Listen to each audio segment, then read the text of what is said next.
Hello there, my very good friends. Andy here for WhatCulture Wrestling, flying solo today because there's something very, very big going on with The Undertaker, and I just want to discuss it with you. So pull up a seat, gather round, and let's have a nice wee chat. So today's big news story is that The Undertaker will be appearing at the Starrcast II convention over AEW's Double or Nothing weekend in Las Vegas on May 25th. Sports Illustrated were the outlet who broke the story yesterday, and they include some quotations from organizer Conrad Thompson, one of which I'm just going to read out to you.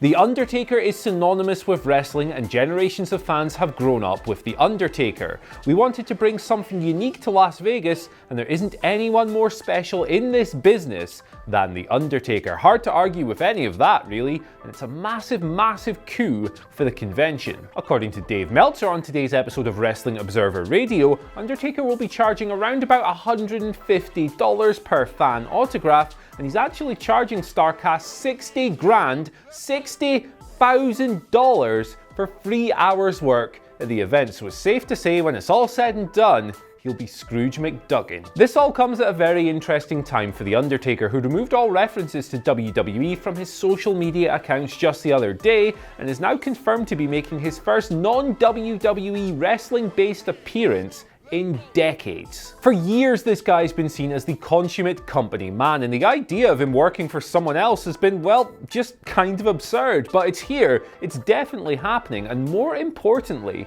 there's now talk that his wrestling days might actually be over. Now, I'm going to preface this by saying we should probably take just a small pinch of salt here, because let's be honest, how many times have we heard the Undertaker retirement rumors over the past few years? And there was, of course, that farce of an appearance at WrestleMania 33 when he lost to Roman Reigns in a pretty terrible match, folded up his coat, placed his hat down, and looked very much like we'd seen the last of him. He's wrestled several times since then, he's still very much active, but there might be something to this particular report, because on the very same episode of Wrestling Observer Radio, Dave Meltzer said, and I quote, "The Undertaker is likely never wrestling again," which tops up the tale that we had a few weeks ago of WWE not having anything scheduled for him at WrestleMania 35. Now, if we can strip back the delicious fan narrative for just a second, we should probably remind ourselves that there are already several WWE alumni confirmed to appear at Starrcast. Taker is far from alone. We already know that Bret Hart, Ric Flair, Jerry Lawler,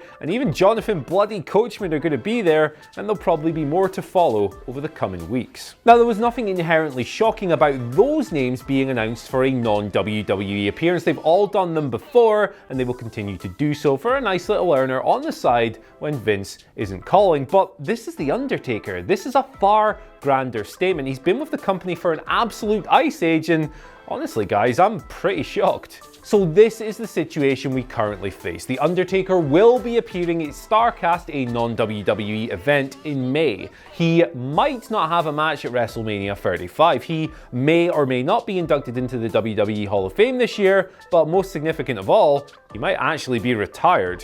On their own, all of these things are almost difficult to believe, and if you'd said them about a year ago, well, a lot of people would have probably just laughed in your face.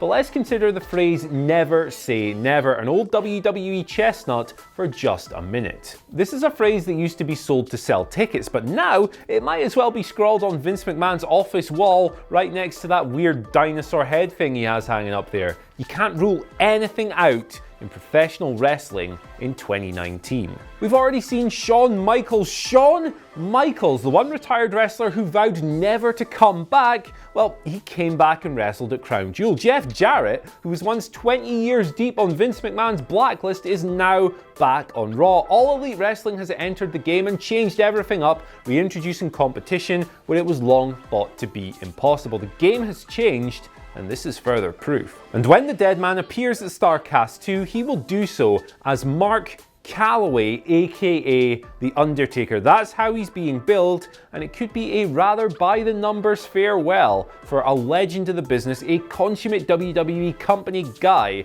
after several decades with the company. And let's be honest, if anyone deserves a bit of rest in peace, it's probably the guy who has given his life to pretending to be dead since the early 90s. Now, a lot of people are inevitably going to use this talk to incubate talks of a new wrestling war, particularly with all this chat of top WWE stars reportedly looking to jump ship over to AEW. And to be fair to him, The Undertaker may have absolutely no intention at all of eventually strolling down the All Elite Wrestling aisle, and in his interview with Sports Illustrated, Conrad Thompson was very careful to distance Starrcast from AEW. Regardless, the convention is very closely linked with All Elite, and this group was the first to have the balls to hit him with the AKA prefix. They listed him as Mark Calloway, for God's sake. For years, something as simple as that was seen as a huge obstacle for The Undertaker working anywhere else, and the competition have just ripped the band-aid clean off. Never say never. That phrase in wrestling has never